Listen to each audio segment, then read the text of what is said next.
Hello guys and welcome to a brand new video. Today I'm here with Overlord Season 4 episode number 8 reaction. Okay, the previous episode we went to the dragon's lair or the dragon's place, and before we went there, obviously the Kuoga went and kind of asked them for their help. There was a few dragons that kind of like one of the dragons who was like their ruler, and like his wives and everyone, and like their children and all that. So obviously dragons are a prideful race, and like he was like, oh, we'll take care of it. And the Quagga's plan, the leader of the Quaggas, I forgot his name, his plan was to actually for both, he thought that it was the dwarves, like both the dwarves and the dragons to take care of each other, like like attack each other, fight, and then like them actually both are going to get weakened, and then he's going to take care of them. That was his plan. Didn't work out, obviously, because first of all, the dragons didn't realize it was like like someone as crazy as Ainz is over there. So obviously they they actually made one of their kids go, Hejinmal, I think, yeah, that was his name. And this dragon was an intelligent dragon. He knows when to back off, and he knows how to see which person is powerful. So as soon as he met Ainz, he was like, nope, I'm surrendering. And later on, Gondo said that, oh, let's just spare his mother, and you can take care of the dad, but let's spare her mother. And that was so funny, like obviously the battle didn't go much, like the dad was very angry. He was like, what the hell did you do, brought the intruders in my doorstep? And then Ainz used grasp hard to just kill him off.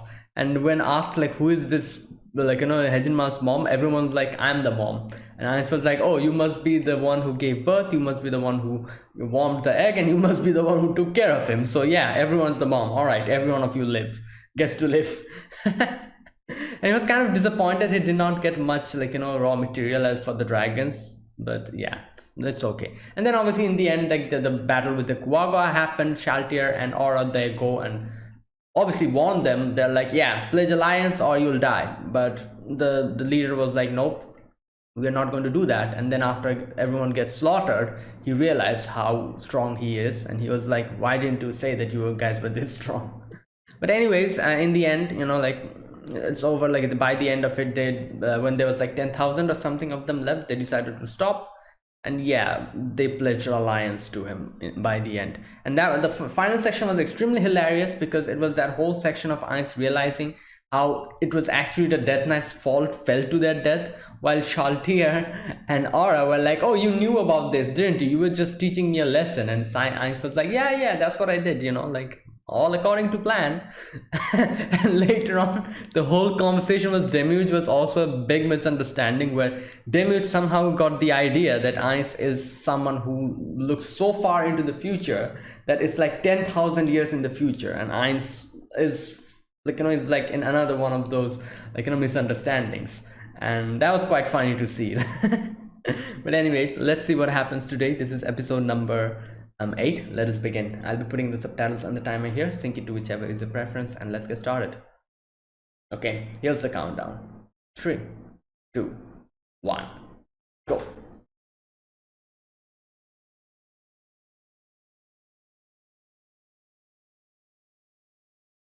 Hmm.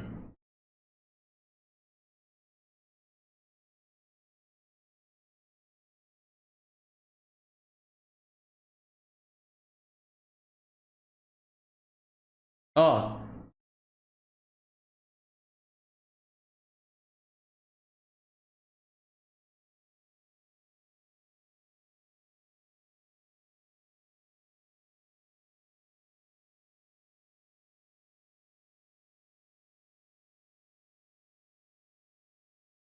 Okay. Okay. Hmm.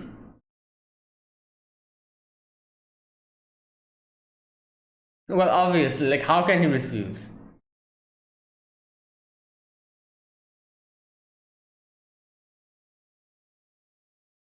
Hmm.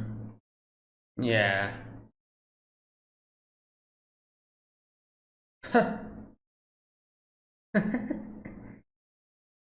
Yeah. Well,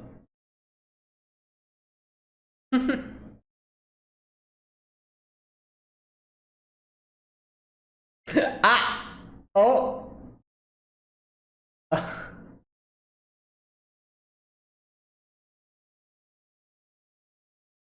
Ah, but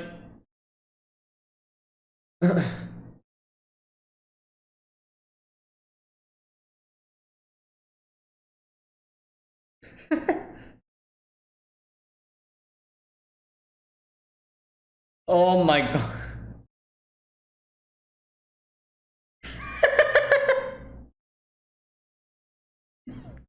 Wow, she just okay. Yeah. Oh, wait.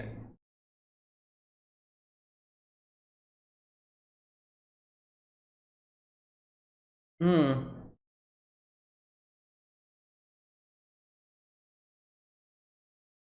Okay. Oh, this is it's Philip, isn't it? Damn. What happened to him? What? This guy? He looks like I don't know. He reminds me of another character from another anime. I don't. Okay, I cannot pinpoint, but yeah. Anyways, okay. So I'm guessing we're going to see more of Philip in this episode because it's been a while we've seen him. We just saw him in the second episode, and now it's the eighth episode. So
okay,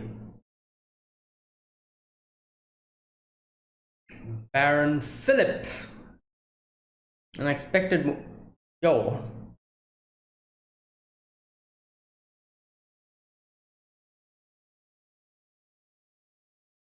yeah, damn you.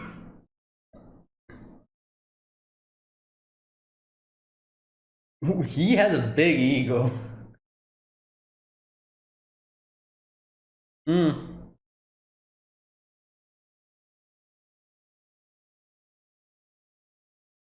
These two are like, yeah, butter him up, you know.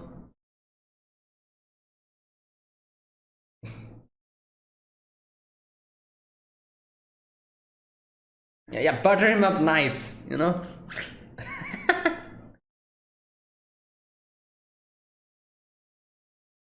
Wonderful backer. Oh, the eight fingers lady.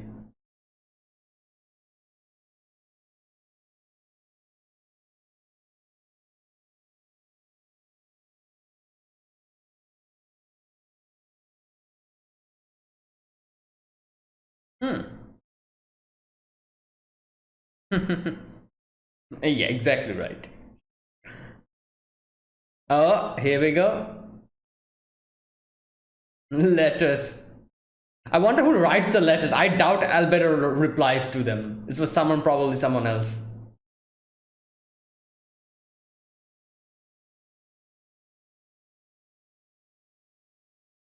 Oh.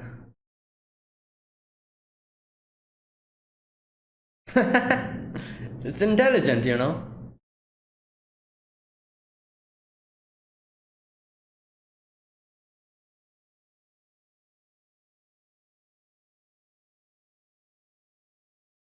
but it's bring results. Yeah, obviously. Well, you don't have undead people with you, so. Hmm.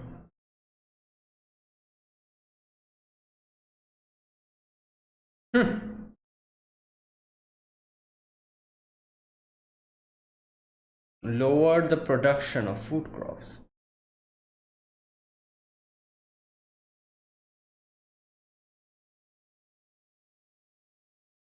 Yeah? What? Which is? Oh my god. He's gonna bring down everyone if they actually decide to work with him.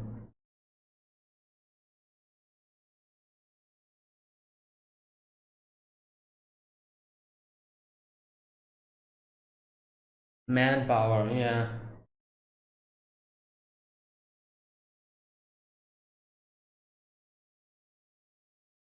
Problems encountered. What?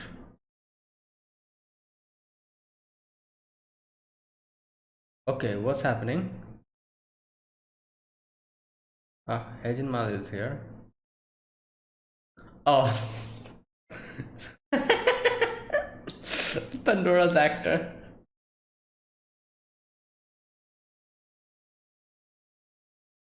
Hmm.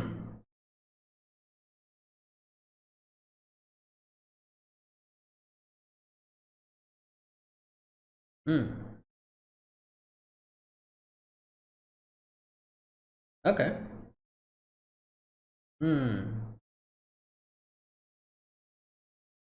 Oh. It's a big deal, that means. What's going on?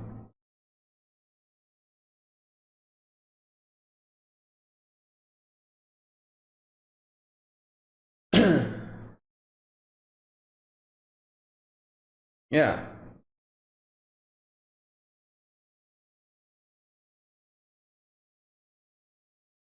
Food was Oh my god. Stole.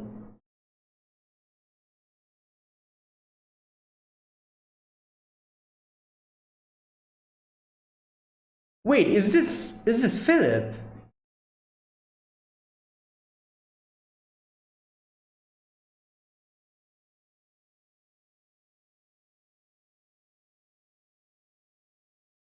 Oh my god. I doubt that. Oh, they have. Yeah. Is it Philip?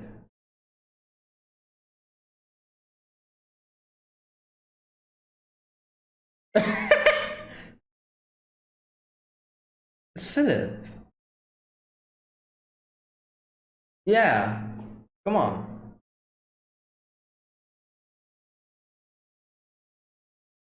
Oh, there you go. Yeah, it's him. So she feels bad because it was her plan.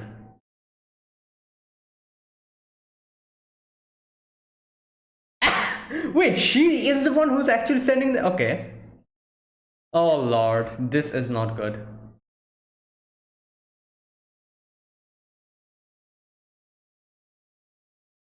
Hmm.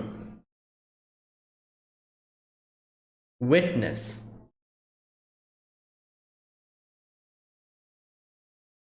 Oh, it's Hilma. Who is this?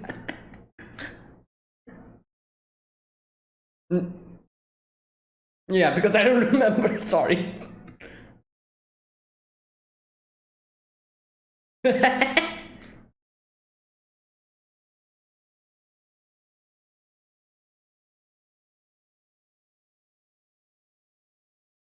Yeah. Well.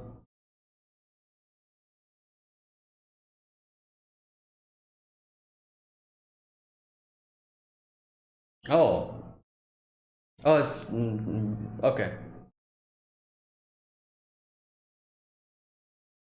There you go. Nope. probably fears him.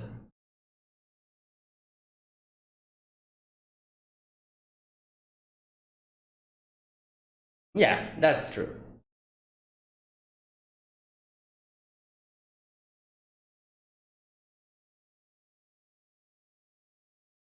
But okay, calm down. Uh, yeah, but it's also the same for albedo, isn't it? Those words would be used as ah. Wow, that's good. Like I said, albedo's also yeah. So what she's saying also applies to her. And yeah.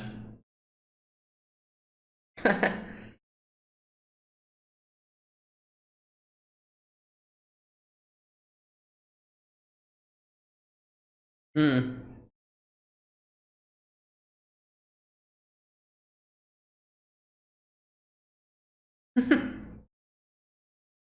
Well, time to deal with Philip and his.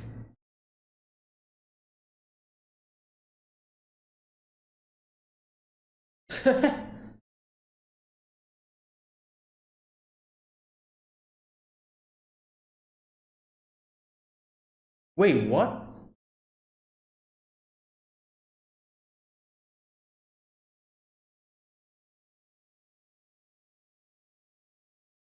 Oh, yeah.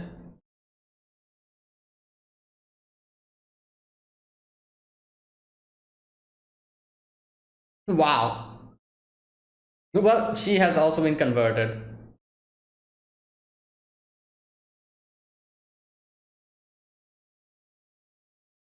Hmm. Wow.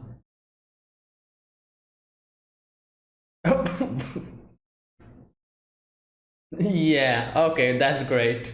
Fantastic.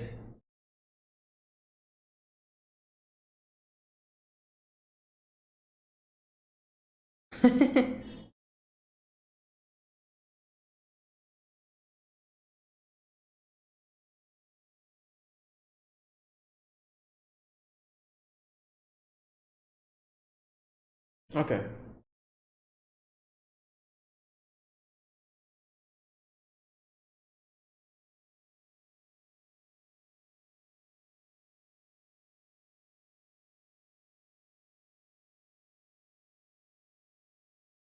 Carrot and the stick.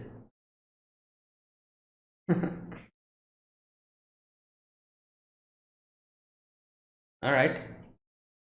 Yeah, he doesn't know.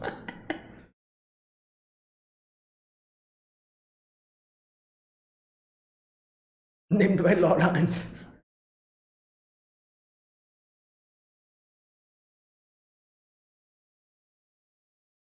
Ah. Oh, okay, okay, interesting.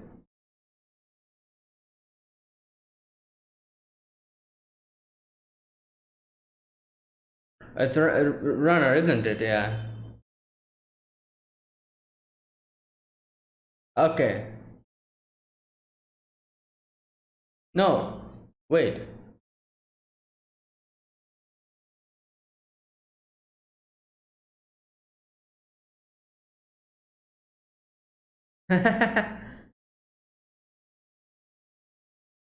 Inside or open? Oh.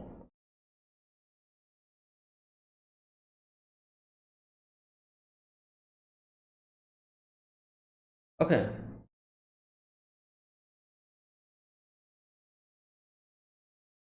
Yeah.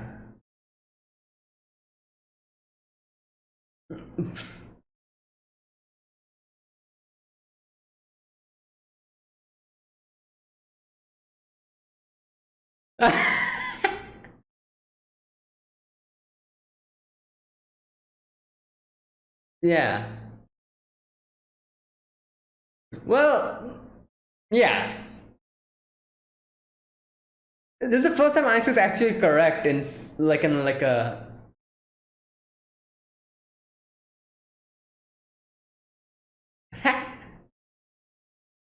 smarter. No, don't. Yeah, if you use. Oh, okay.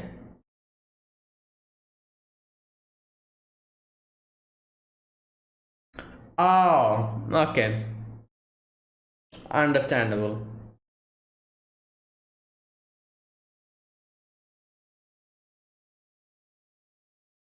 Ooh. Ooh. Eee.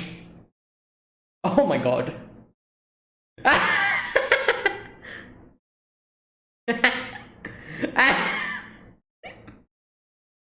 We tortured them.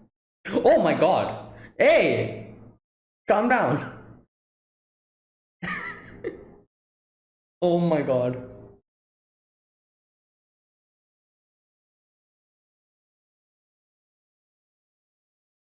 Yes. True. He's like, thank God. They remembered. I.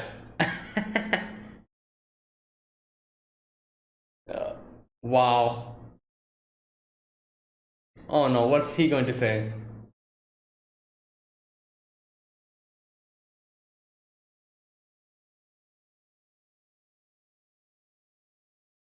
Okay.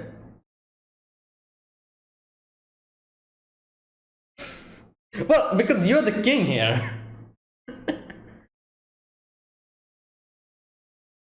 He's like, oh, no, yes. He's thinking of something else.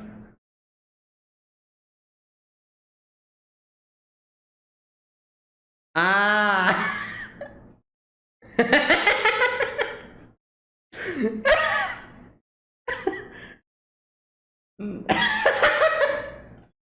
I cannot.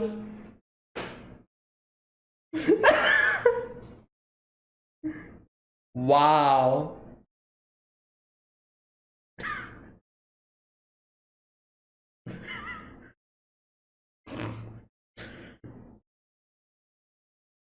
Wow. Somehow it's actually being constructed into an actual plan. Like, yeah.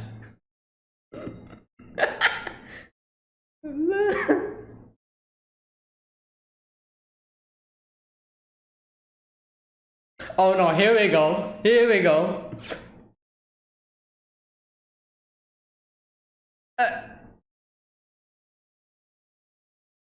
Oh no.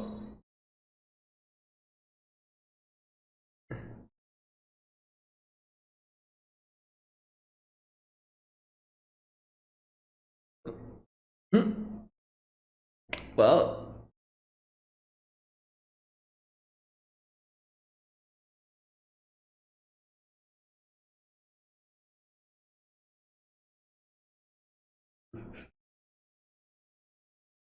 well, it was just one person.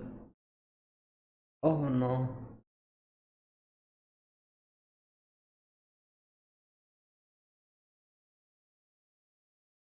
Oh really? Oh no. So they've caught Philip. Where is he? Oh, here we go. Oh my god, he is. Well, yeah, he did. He just did.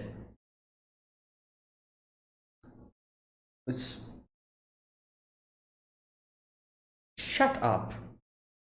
What? Yeah, like just confirm it yourselves.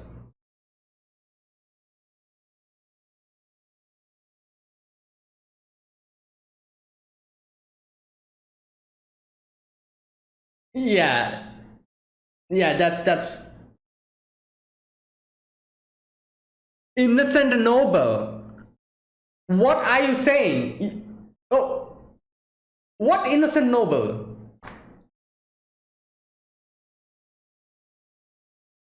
Yeah, what are you saying? You've seen what he can do. Like, and yeah, exactly.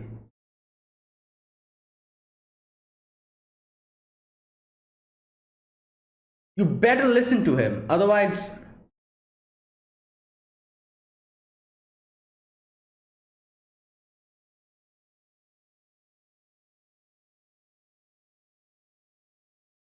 another option, I guess. But will Zanuck? But Zanuck did say that he also wants that.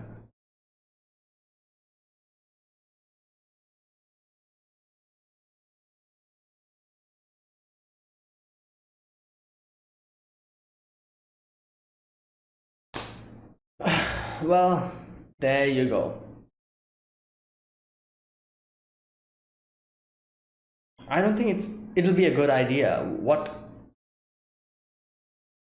I don't know. This the king. What's going on? Oh, oh, oh. Yo. Well, hopefully you change your mind after this, but we'll see. Like, it's so, like, I understand, like, there's this whole thing with the pride of our kingdom, our fallen brethren, all that stuff. I understand all of that. That's why the king is saying this. But goddamn, don't try to do that with Ainz. Like, like this, like what Zanak is telling here is actually complete something that they should follow if they actually want to survive. While the king is like, oh no, we should not do that. Our fallen brethren, what about their pride? What about their sacrifice? All that stuff. I'm pretty sure he's also thinking about Gazef as well, like all the things that happened. Oh, okay, let's wait. Oh Lord. Runner's like, oh, my friend.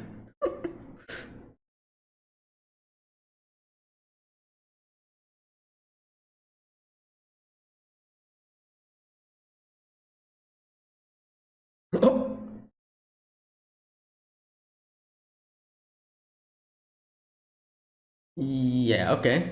Nice. He's a king, so yeah. Oh no. Oh. I don't think they're going to agree to this. Like, what benefit does it bring to Ainz? Like, with his head, what's he going to do with it? Nothing. Like, unless and until they have any benefit. Like, why are they like? No, I don't think Albedo is going to. Obviously, it shows how much, like, this obviously shows sincerity. That's one thing that obviously this is going to do, because he's the king and he's actually saying like, oh, like, take my head. This shows the sincerity, or like, what they are prepared to do to rectify their mistakes. That's something that this shows, which is okay, which is nice. Like, we understand, like, okay, like you are ready to take responsibility for your action. That's something that this shows. But in practical sense, yeah, like, why would they agree? Like, taking his head, what would that benefit them? Nothing. That's of no benefit to the to the sorcerer kingdom. So yeah, I doubt Albedo. I'm pretty sure Albedo probably didn't even expect him to actually say something like this. So I wonder how she's going to react to this, because yeah, like, this is something so unexpected that she probably will have to contact with Ainz to actually see what he thinks about it or something, or maybe she herself will take a decision here. We'll see. But yeah, obviously I don't see Albedo taking, like, saying like, all right, fine, yeah, your head, we'll do with it, like, we won't attack you, like, I doubt she's going to say that. She probably has some counter proposal for him, and she's going to bring like a counter proposal or something. That's all that I can see Albedo doing here. I don't think she's going to accept, but we'll see. Okay, the thing that I was saying, like, I understand what the king is talking about, the whole Gazef situation and everything, how like, fallen brethren's, their sacrifice, their pride, all these things come up. And at the same time, it is also like he's the king of a kingdom, so actually trying to, like, surrender or becoming a vassal state of Ainz Olgon in itself will be a very bad thing, and their, like, citizens will not be happy with it. I wouldn't say they won't be happy with it, but they'll lose their faith in the kingdom. I think I've talked about this in one of the previous episodes as well, where if you're like a king of a kingdom, and like, all the citizens have a faith in you, So suddenly seeing you surrendering to some other kingdom, or like, actually pledging an alliance to them and becoming a vassal state, a lot of people will actually lose their faith in the kingdom after seeing something like that. So it's actually, that's why I'm seeing, like, most of the times the king actually decides to fight instead of surrendering, because at least, like, that's going to keep the faith of the people still, like, alive within them. But by the end of it, what does it matter? Even, like, if the kingdom itself falls, what will the faith of the people do? So I think, like, when we are confirmed, like, if this was some other kingdom, some other random kingdom where it is possible to win, I could have understood where he came from. But this is Ainz's kingdom, so in no way are they going to win. That's confirmed. So at this point, it's as like Zanuck realizes this. That's why Zanuck was like, in no way we will fight with the Sorcerer Kingdom. That's in no way that's going to happen. We shouldn't let it happen. And that's why Zanuck is saying, like, stuff like that, because he knows it's impossible to defeat, like, the Ainz, like, Ainz's, the Sorcerer Kingdom. And and that's why, like, at this point, at least, at this situation, I feel like surrendering or becoming a vassal state would be a better solution. But, like, obviously the king is like, no, we'll not let that happen and all that. And he's like, oh, take my head. I don't think that's going to work here. Like, what's it going to help? Taking his life, is it going to help in any way? What's, like, like, the Saucer Kingdom will gain nothing out of this. I don't think they're going to gain anything. Are they? No, obviously not. What are they going to gain? Obviously, after he dies, someone else will become the king. Probably Zanuck. So yeah, that's all that's going to happen. So no benefit to the Sorcerer Kingdom. Like, what would his head do at this situation? We'll see. We'll see what he like, what decision Albedo comes to in the next episode. But yeah. All right. This episode, we begin with Zanuck and Ranar talking about.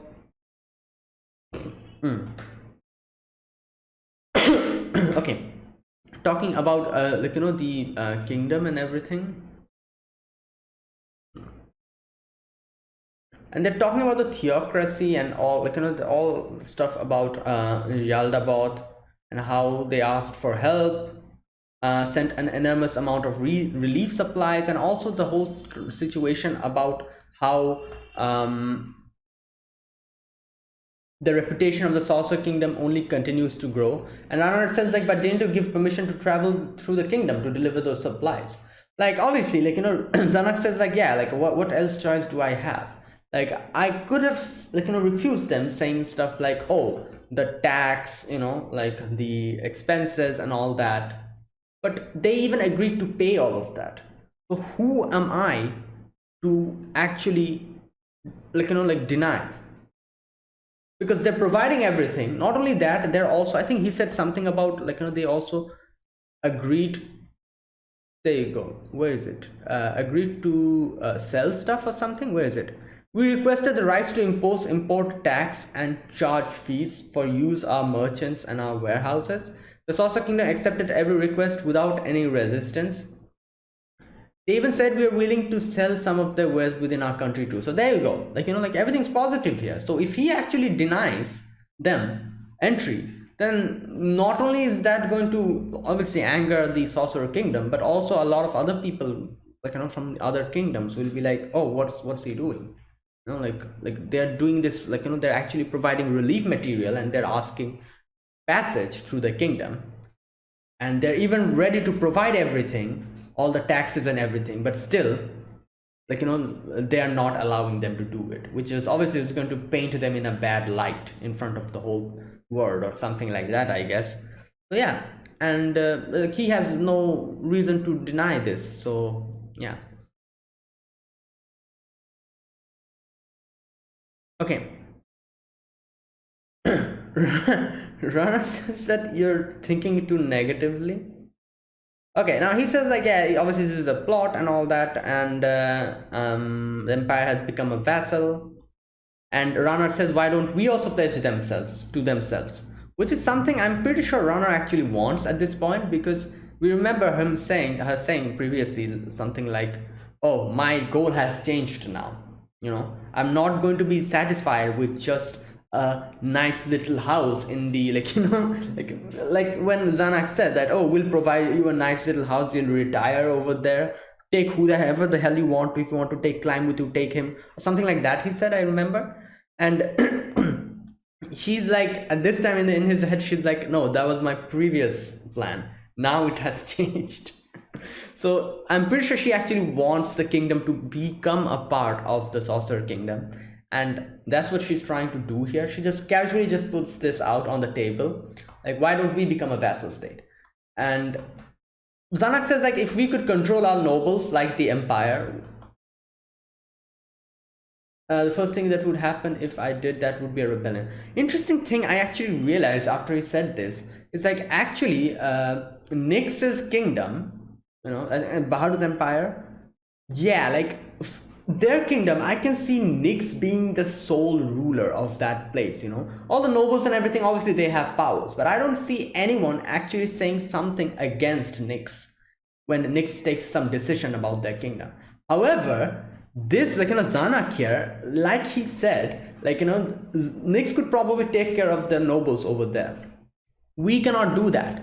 If we say something like that, the nobles will get pissed off and it'll start a rebellion, which kind of shows how this kingdom here, it doesn't have that much control. Obviously the nobles also have equal amount of control over everything, while Nyx's kingdom, he is the sole person who actually has the major control of it, which kind of shows that he's actually, I guess you could say, controlling, or, like, actually ruling over his place a bit more efficiently and nicely, I would say, because he is the one who has the major control over everything. If he decides something, that's going to happen.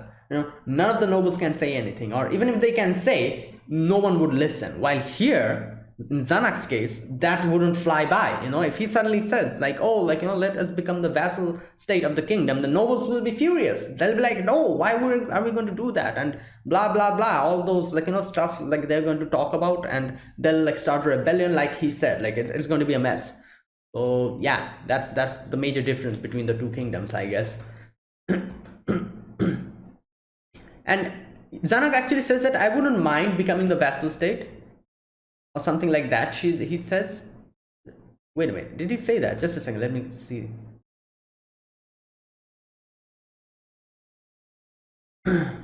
Okay, it says she's not serious, but it looks like she'd go along with it if I foolishly agreed. Okay, no, never mind. He doesn't have any plans of actually becoming a vassal state, but I don't think, like, like, if presented with the choice that, oh, either become a vassal state, or, like, your empire is going to end up, like, being destroyed, he'll probably choose that, because Zanak seems like a person who actually thinks. Oh god. Now in the end, Zanak also tells Rana that, oh, I'll when I'll become a king, I'll fulfill your wish. And also Rana asks, like, when do you think father will actually hand over the throne to you? And yeah, Rana's just smiling, because she has other plans, obviously. All right, then we go to the Philip's, like, a situation. There's two other barons who come here, and we see how Philip is just mad because how everyone else is so incompetent that, like, everyone's dragging him down, and he's just so pissed about it. Like, typical, like, what can I say, egotistical attitude. And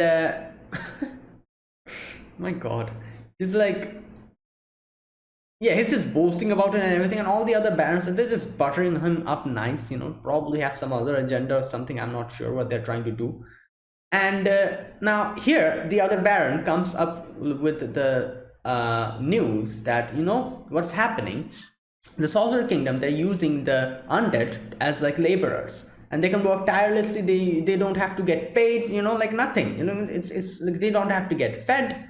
Like obviously, like, you know, an undead worker is someone who needs nothing, while normal workers, they need food, they need a salary, they need like a lot of other things, you know, their day-to-day necessities. So obviously, like, you know, the Sorcerer Kingdom are going to be way better at like, you know, producing food and all the other stuff, which is going to kind of start, like, you know, making a impact in the economy. Like they'll be making food in very cheap, and they can sell that cheap as well, obviously, which is going to completely topple the economy here. And their, like, you know, their food and the things that they're making in this kingdom, it's like, you know, it's going to be a mess, like, you know. So that's what's happening here, and that's what Philip was concerned about. He's like, oh my god, what are we going to do? And they also say, like, on top of that, they're sending that food as aid to the theocracy. I'm sure since a lot of those cars from Sorcerer Kingdom, okay, traveling to my land, okay, all that stuff, he says. And Philip is like, oh, like, you know, what are we supposed to do? Our economy is going to go down from here onwards if this continues.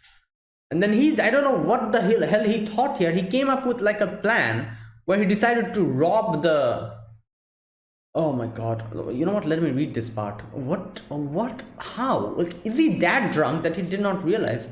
But I guess he is, like, you know, he is the only one who has no clue how strong the Sorcerer Kingdom is. He's like an ignorant fool, and Albedo actually kept him like that to actually control him more. She could have easily showed him the power of the Sorcerer Kingdom, but she decided not to do that, so that he keeps being the fool and it's easy to manipulate him. Okay, he says we need to have the Sorcerer Kingdom lower their production of food crops. He's like, oh, that's right, I can bring down the hammer of justice on the Sorcerer Kingdom, hammer of justice, while reaping benefits from my domain and my kingdom. 3 birds with 1 stone. No, it's a perfect plan. And he's like, oh, you two, do you have some time, you know, like we're coming up with a plan. And these two, I don't know what the hell they thought, they also decided to help him out in this foolish plan of his. And yeah, so imagine someone deciding to steal from the Sorcerer Kingdom. Wow, the the ignorance is crazy here. Like they don't know what's going to happen to them after, like, you know, if their crimes come out. And like at this point, everyone, by the end, everyone knows that it's them who did it. So I'm just waiting for I'm just waiting for him to come face to face with Albedo or Ainz. Like I want to see what's going to happen. Oh my god. Now, okay, after that, we see Albedo like, you know, doing some paperwork and everything. And okay, she comes across that message probably from, like, you know, they probably informed him like this happened. The cars which were transporting all the food has been attacked by the Empire. That's what happened. And she, as soon as she saw that, she just, I'm guessing she sent off a messenger to go and, oh no, she told Entoma to, yeah, contact Ainz. Yeah, that's what she did. Okay, now we see Ainz, Nave, and Pandora's actor as Momon, them walking through the street. Obviously, they need to show everyone, you know, like they're doing stuff together and all that. Oh boy.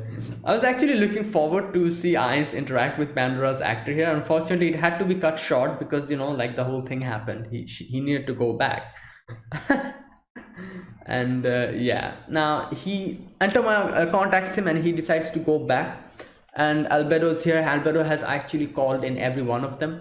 And I was thinking, like, what even happened that everyone's here?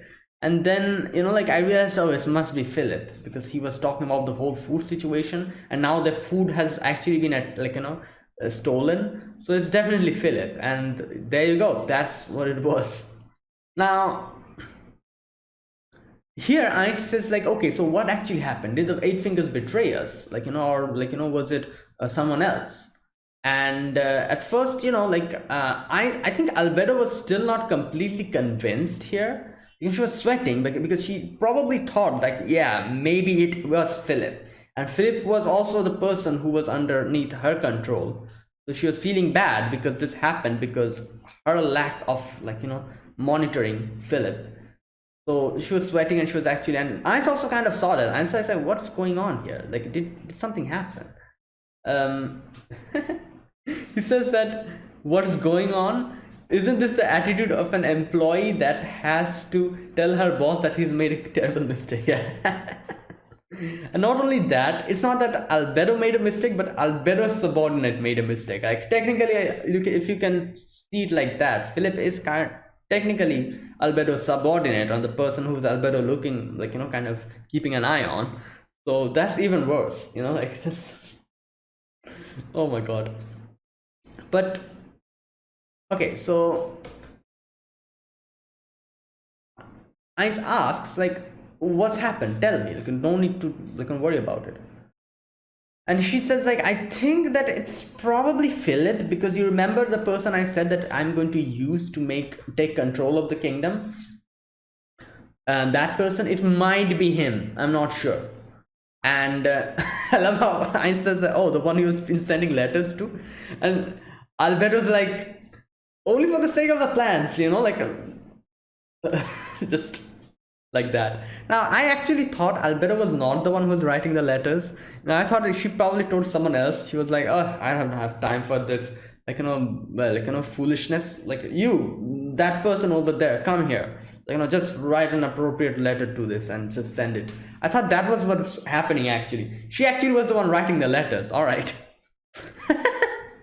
Like that's how much she's actually kind of I guess you could say what do you call it, counting on this plan, because this is a plan that she herself is kind of making and trying to make it succeed. And that's probably why she's cutting no corners. She's cutting no corners because she thinks that, yeah, if this succeeds, it's going to help the Saucer Kingdom so much, and obviously Ainz will be very happy. So she's cutting no corners, even the things that she would never even think about doing, writing letters to some foolish human, she's even doing that. Oh god. And imagine suddenly a report coming in where you realize like you've been doing so much for this, and suddenly that same person who you're counting on has made such a big blunder.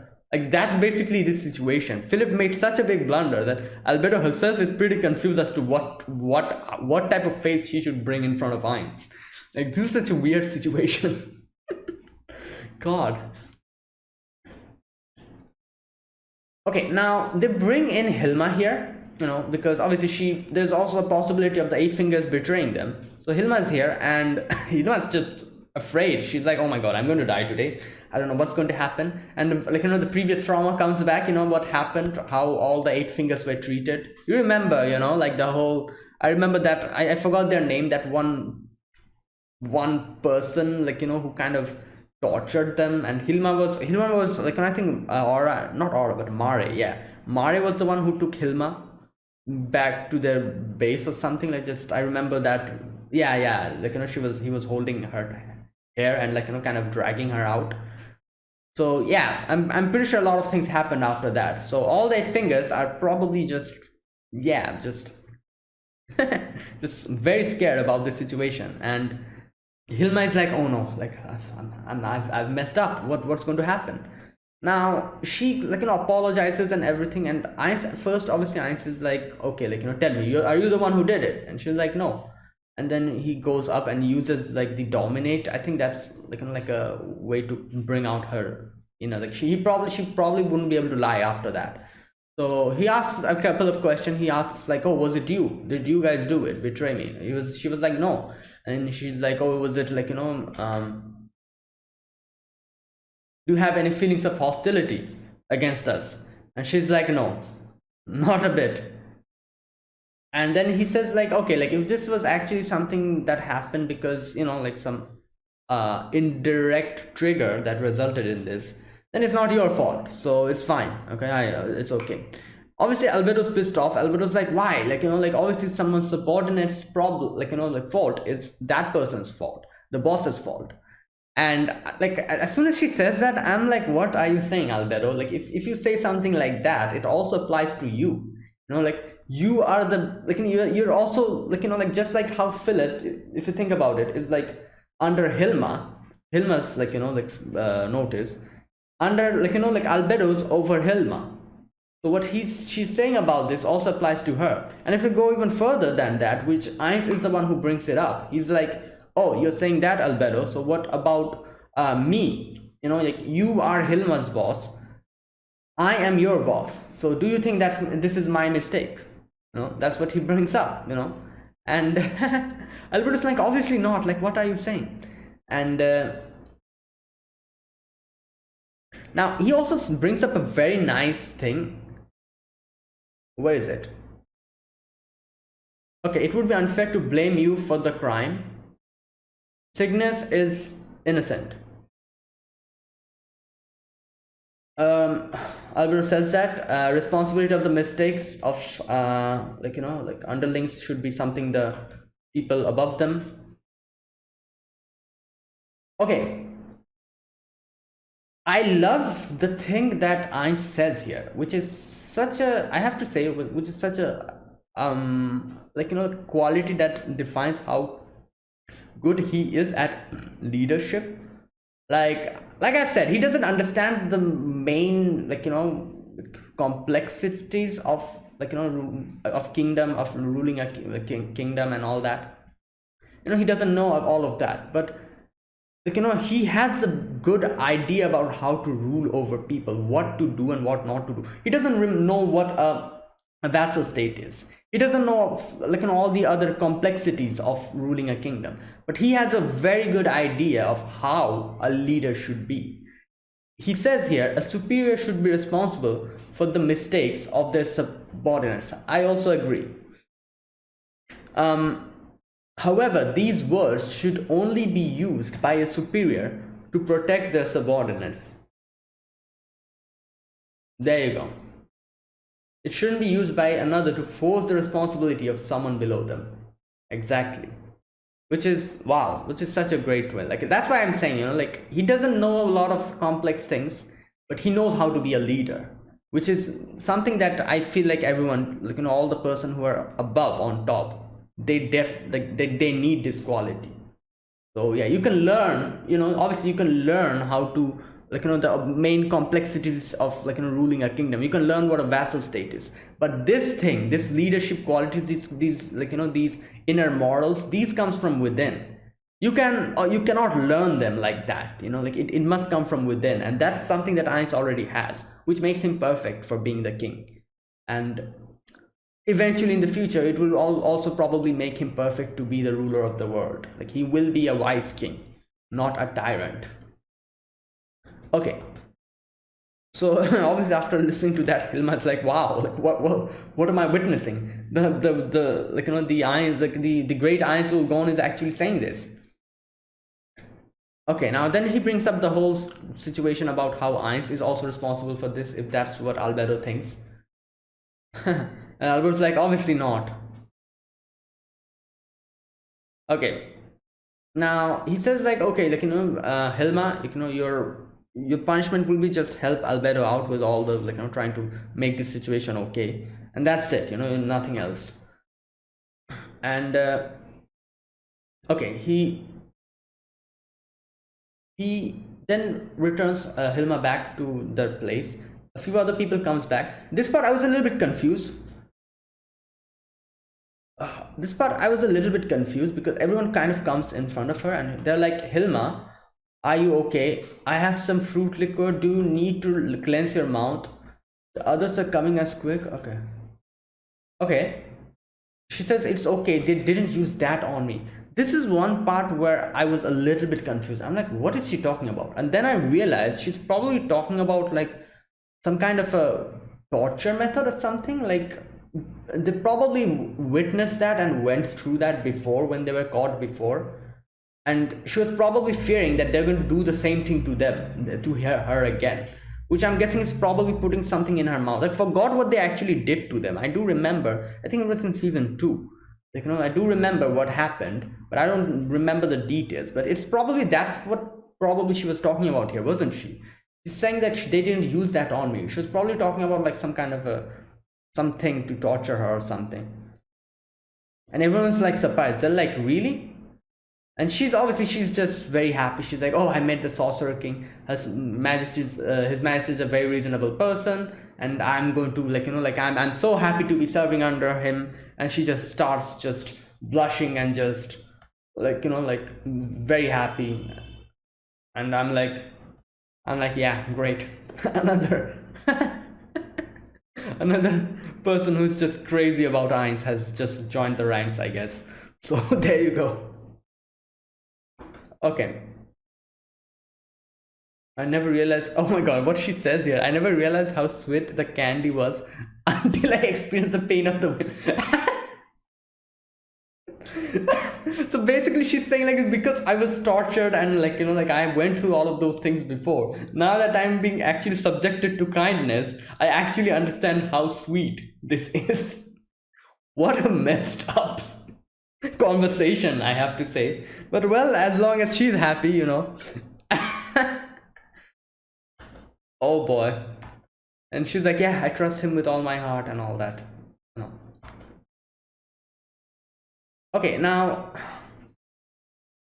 Alberto's like, okay, so what should we do? Should we change the plan? We want your input on this, Lord Ainz. And he says the whole carrot and the stick plan, how much that is kind of going forward. And obviously he himself has no clue what is going on. So he's like, oh, yeah, that plan, that we talked about, the carrot and the stick plan. Yeah, can you explain? I want to listen. He himself has no idea what's going on. So he's like, yeah, please explain. Okay. Alberto says, and he also says everyone voice their opinions. Okay, Operation Carrot and Stick, named by Lord Ainz, explains our plan to take over the kingdom in its very name. Okay, we plan to incite a civil war and peacefully absorb the citizens of the kingdom. Okay, so civil war. And Demiurge says that this idea was originally suggested by a certain individual from the kingdom, which I'm guessing is Runner. It's definitely her. So okay, it was a wonderful idea that didn't require many modifications. The key to the plan was supposed to be the foolish noble who caused the current problem. Yeah, the one who's going to make the problem, Philip. So Ainz is like, wait, what's the problem? Everything's going according to the plan. So yeah, I don't understand. Shaltir asks the same question, and Ainz is like, wow, thank God you asked that question. Thank you, Shaltir. And yeah, Shaltir says, didn't the little fool start the needed trouble, without us interfering? And Alberto says the people's dissatisfaction with the current kingdom was supposed to incite a rebellion. Okay, I can't believe the nobles decided to challenge the Sorcerer Kingdom instead. So basically what Alberto is saying is that they were supposed to fight amongst themselves, make a rebellion within their kingdom, fight amongst themselves. That's when we swoop in like the knight in shining armor and take us with take us within our kingdom. That's what we do. But here the situation is a little bit different. They're actually not fighting against us themselves. They're not starting a civil war, but they actually attack us. They're making the problem, which actually is something related to us. So they're not making problems to the kingdom. So a rebellion is not going to happen. They're actually making problems with us. They're directly doing this stuff to us, which is not what we want. We want them making problems for their kingdom, so the rebellion starts. That's not what he's doing. Okay, I understand this. At that moment when I was reacting to it, I wasn't able to properly understand what she was talking about. Now I understand. Now that I'm kind of reading this part again. Okay, makes sense. Demiurge says there's a chance that this is a plot to schemer surpasses our other expectations. Okay, all that stuff. An unknown enemy, Albert is talking about all of that. And it's like, is there really someone genius like that who'll suddenly appear? And he says, like, are you sure the noble didn't move thoughtlessly on his own? And I have to say, this is the first time that Einstein actually kind of hit the nail. You know? Yeah, that's exactly what happened. Albedo Demiurge, they're like obviously that's not what happened. I think, is he that foolish that he did something like that? Like in their head, they they think, how can someone be this foolish that they actually attack us, directly like that? Which is actually what Philip did. That's why I was saying, like, are you what type of a fool are you? Like, like, are you that ignorant that you don't understand what's going on? You're actually attacking the Saucer Kingdom's, like, stuff.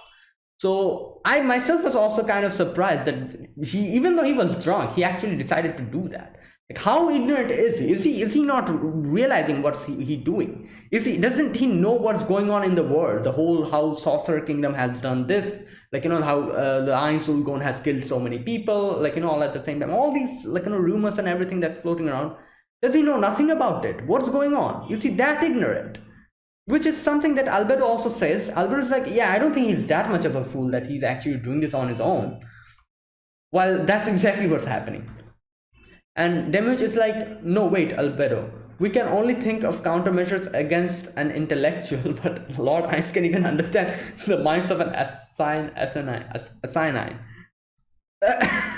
Well, I think that's exactly it. Einstein can only understand what normal people, like, like normal people who are not that much of an intellectual, can do. He can think of. That's why he was so easily able to say that, oh, maybe he did this on his own, maybe he just made a foolish mistake, because he can relate to that. Like, he's not that person that Demiurge Albedo think of him that he is. They think that he's some kind of a prophet or god or whatever who thinks of some 1,000 years in the future what's going to happen. Obviously, that's not Einstein. These type of things he can understand. Like, oh, like a foolish person just decided to attack us because of his foolishness. I can understand that. So. But obviously Demiurge, like, with his like an amazing ability to just twist a, like, situation to somehow make it so good for Ainz Ulgon, like everything is all according to Ainz Ulgon's plan, and he just does that again. He's like, oh, maybe this is Ainz Sama's, like, superior intellect that's talking here. Like, who are we to actually, like, question that? And it was like, oh, this could really be a possibility. No, it's more probable the truth. Albert's like, is he that much stupid? Is it possible? Okay, and everyone's like, oh, Einstein said that, so obviously that's how it's happening. Okay, so Albert also talks about how they decided to gather all the useless noble in a faction, so that the reason why she did that is so that they can get rid of them. If they don't, they decided not to use, clever people. Like, what I thought was, like, why they did not decide to use clever people is because it would be, like, difficult to control them and all that. And like they say, like, if you're actually going to manipulate someone, try to manipulate someone who is more, like, who's foolish. If you try to manipulate a clever person, yeah, it's going to be a lot more difficult to do that. So that's why I thought that's why they decided to manipulate Philip and the other foolish nobles. But Alberto says, like, yeah, obviously that's also one reason. Another reason is so that they could just get rid of them later on. And yeah, and Kakutas is like, oh, that's a good plan. And so what do we do now? Okay, these people destroyed the carriages, what should we do, and all that. And everyone's like, oh, just kill them, and Ice is like, wait, what? Alberto's like, so we just kill the ones directly involved in the robbery? Shalter is even going further. She's like, the master is also guilty, so the entire kingdom should be punished, and all that. They just start bringing up all of these things, and they're just getting, like, agreeing to it. Ice is like, what is going on? Now, here, where is it?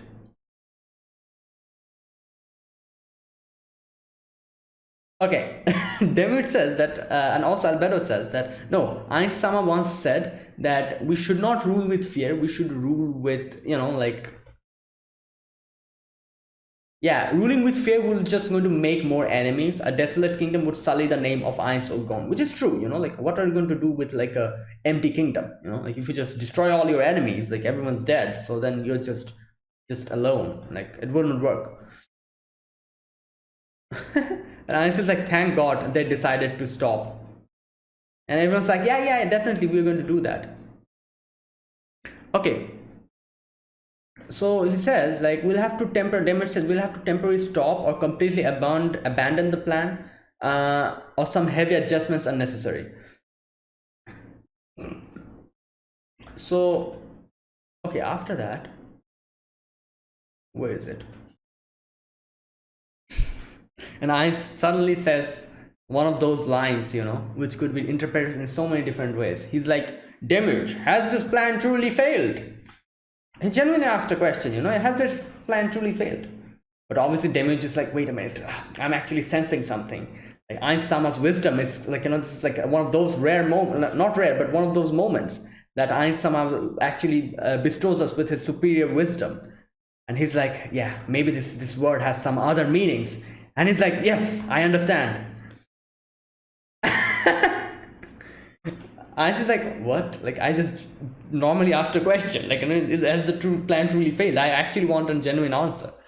And Demon just like, Lord Eins, you must have brought the empire under your control to use the carrot and the stick on an international level. And Eins is like, wait, what? Did I do that? I can understand what he's talking about. So basically what Demut is saying is like, you bought the empire under control because they're getting the carrot. The the kingdom is going to get the stick because they actually went against us. So obviously we're going to just completely destroy the kingdom, but we're going to make the empire our vassal state, the Bharat Empire. So they're getting the carrot, they're getting the stick. The whole world will see that and they'll realize what's going on, and obviously everyone is going to pick the carrot, otherwise they're going to get the stick. So everyone's going to go and try to become his ally. Like that's the whole plan that Demuth talks about. Unfortunately, Eins never thought of all of that. He's like, wait, what? Really? That's how this is happening? And oh my god, Eins is like, yeah, that's right. David is like, thank you very much.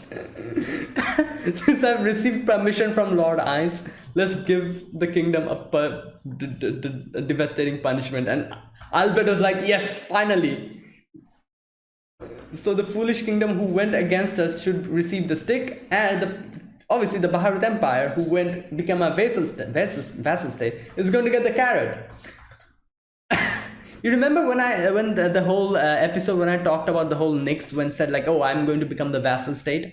I said that this is one of the best decisions he's actually made, because he's actually the first first kingdom to go underneath Eins Gone, which in itself is such a huge thing. Because obviously in the future Eins will be the ruler of everyone.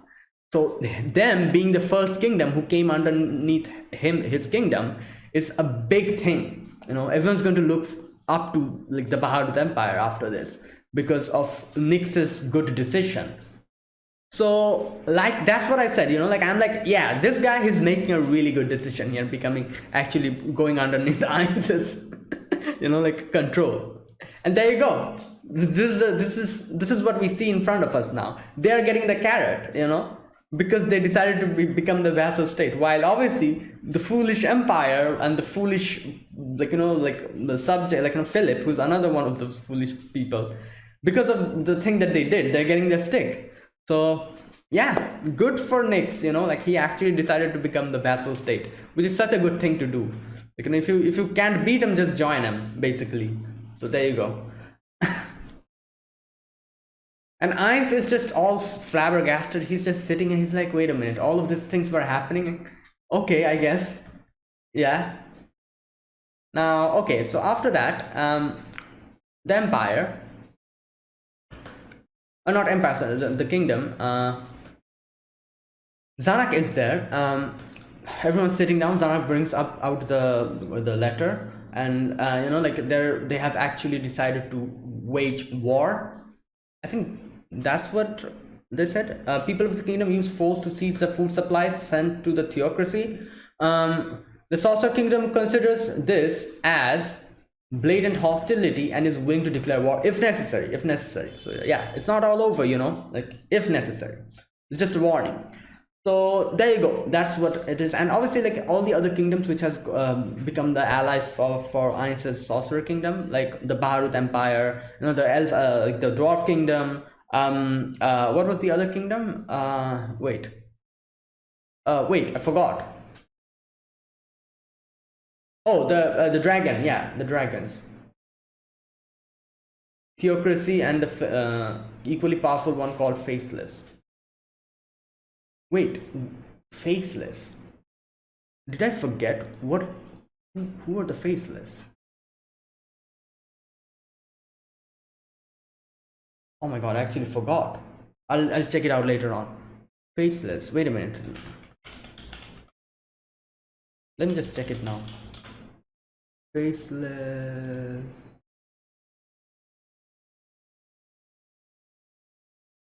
I cannot find it. Anyways, I'll try to check it out later on. But yeah, all of them obviously they have their stamp with it. So everyone's like,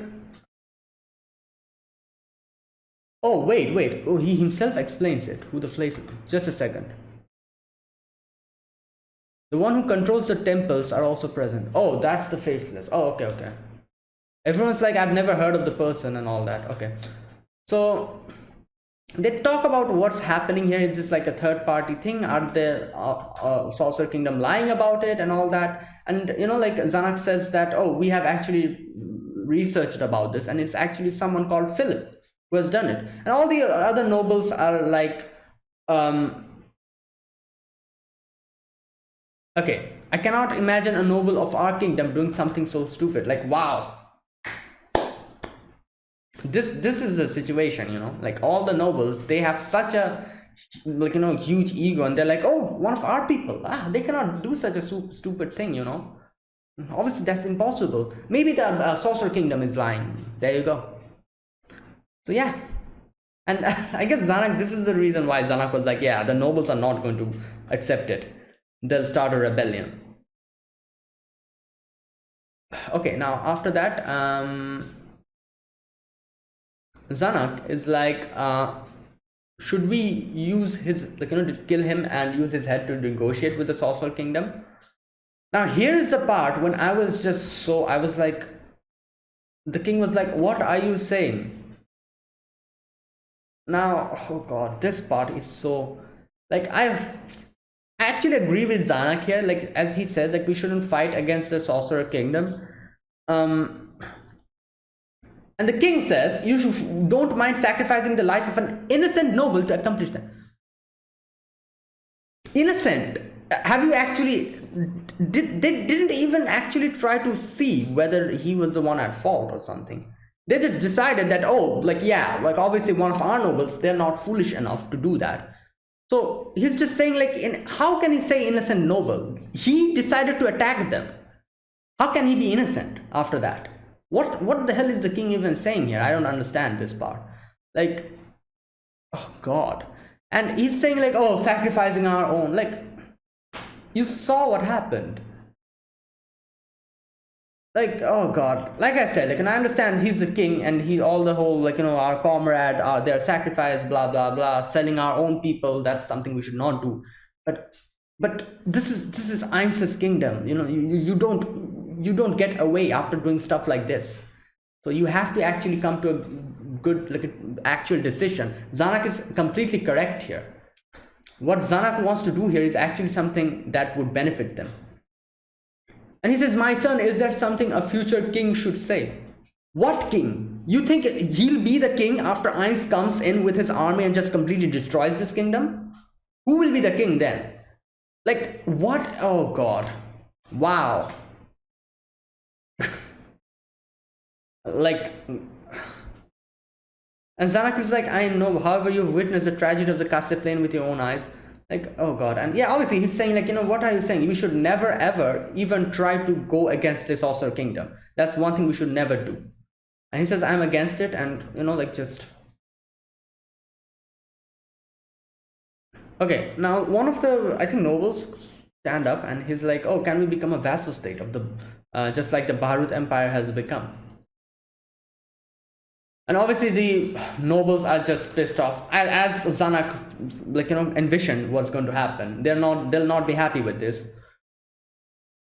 And the king was like, oh, this is one thing we cannot do. It would be an insult to the lives lost while protecting the kingdom. I am just face bombing here. Why? Like, what insult? What future? There's no future if they don't actually try to resolve this.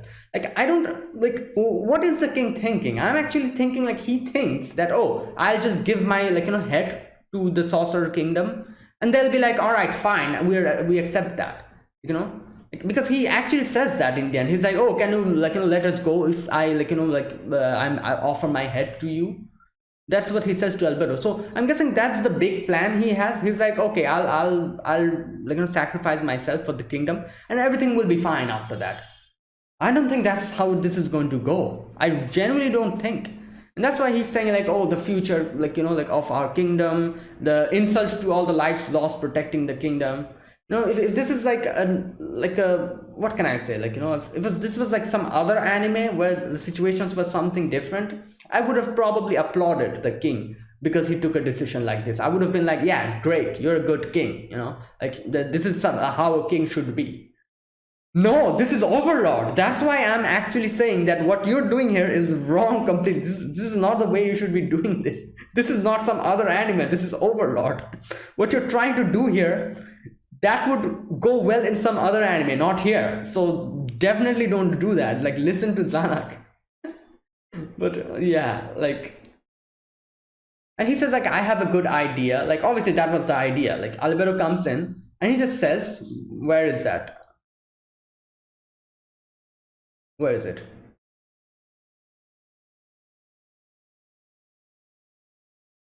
Okay, just a second. Albedo comes in. He says like, what brings you here today? Albedo says like, in regards to the matter of the goods for the theocracy. He stands up first, apologizes, which is obviously something everyone, I'm pretty sure Albedo appreciated and everyone else appreciated. Obviously the nobles would be pissed off. They'll be like, our king is actually doing this.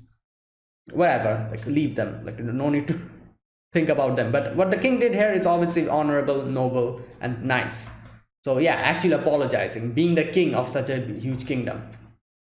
And obviously everyone was surprised at that. And then he says like, is it possible to gain forgiveness with my head alone? Yeah, I don't think that's going to work. Like I said, if this was some other animes, I would have applauded him in his bravery, in his, like, like, he's like a perfect king. He's actually, like, doing so much for the kingdom, actually honoring the dead, like, thinking about them, all that stuff. And I would have probably applauded him and said like, oh, what a nice king. Not in this show. I cannot do that, unfortunately, because what he's trying to do here wouldn't fly. Ainz is not going to listen to any of those things. And since Ainz is, like, such a, like, what can I say, like, like, huge power, in no way are they defeating them. So yeah, there's no future if they decide to just go against Ainz's kingdom. And I don't think his head would forgive anything. I don't think Albedo is going to accept it. We'll see. She might bring some counter argument, counter proposal for this. She might say like, no, we are not interested in that, but if you do this, we might forgive you. I think that's what she's going to say, or something like that is going to happen. We'll see. But yeah, okay, that was it. That was my reaction to Overlord season 4 episode number 8. If you guys enjoyed this video, be sure to press the like button, subscribe if you're new to the channel or you haven't subscribed. Comment down below anything you want to say, anything you want to let me know, and I'll check them out. And that is it, guys. Thank you for watching, and I'll see you guys next week with another episode of Overlord. Until then, goodbye and have a nice day.